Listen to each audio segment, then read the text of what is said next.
Yesterday, December 7th, 1941, a date which will live in infamy, the United States of America was suddenly and deliberately attacked by naval and air forces of the Empire of Japan.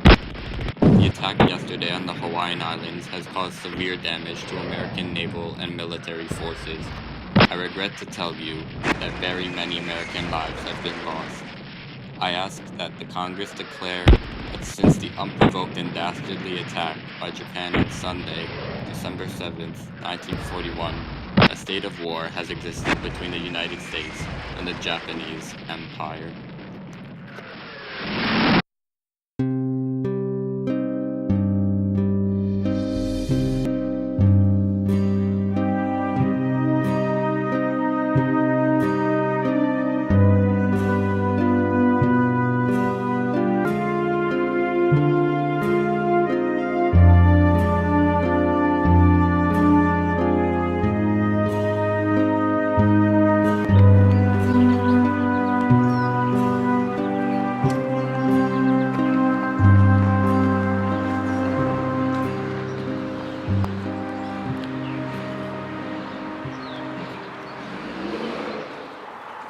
Halt! You're under arrest for violating Executive Order 9066. Ah! Get over here! Come back here!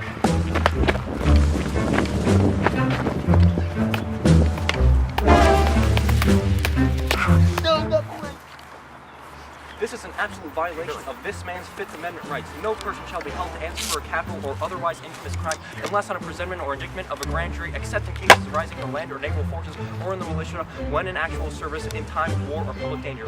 Nor shall anyone be deprived of life, liberty, or property without due process of law.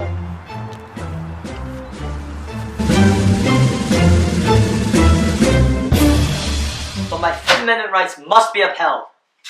I agree. This case should be taken to the Supreme Court, and so it shall be done.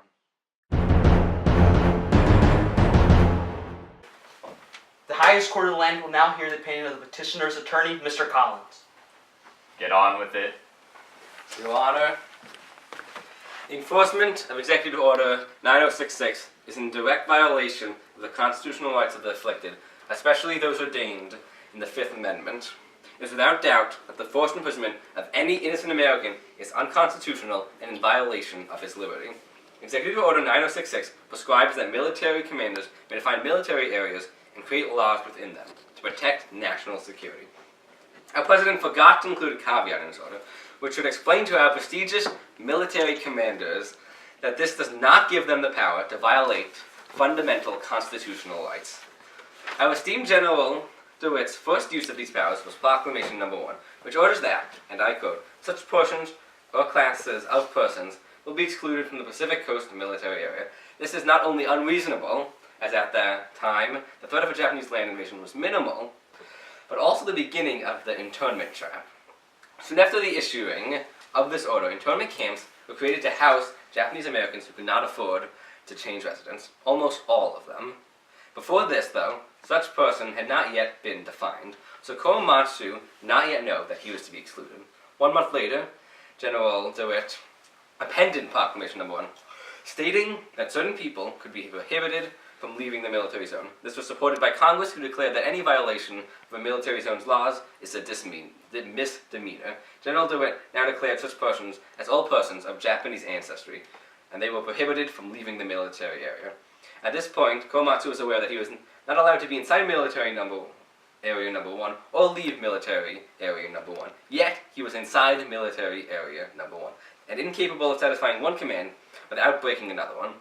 This was designed to force my client and others like him to either head to a relocation center or commit a crime and thus be liable to legal internment.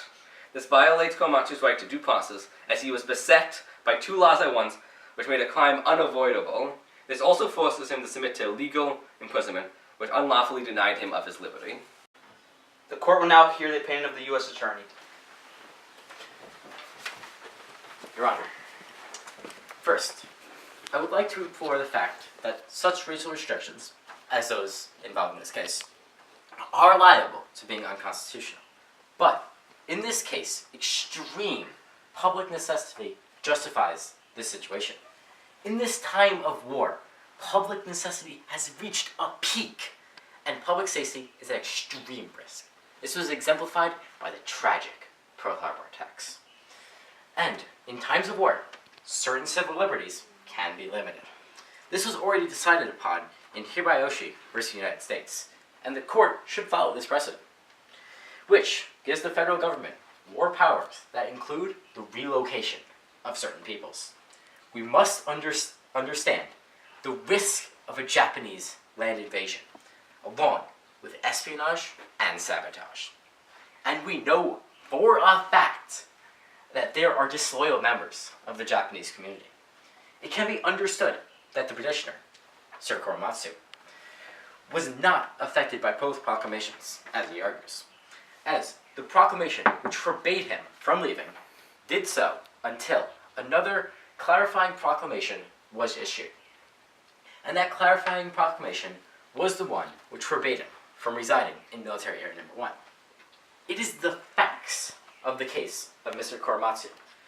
He was aware that he was in violation of the law, and thus was rightly charged with a misdemeanor and was transported to a jail.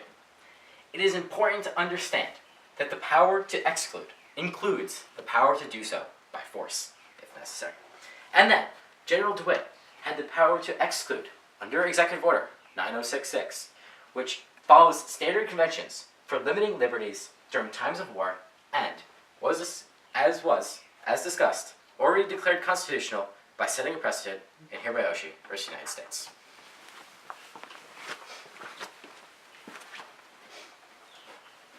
The court will now have a short recess to make its decision. Court adjourned. It is the court's decision on this case to rule in favor of the United States and declare the prosecution of Fred Korematsu constitutional. Let's go.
Okay, I messed up once. guys. So, how are you feeling now that We production's got done? every scene in one take. You did? That's right. That's good. What about you, Julie? How does it feel? Let's go to Spielberg. Let's go to Spielberg. Really? I think so. Really? What about you, Francesco? Yo, dog, I'm feeling great. This is real nice on my back, and I learned how to do the yo-yo. Oh, sick.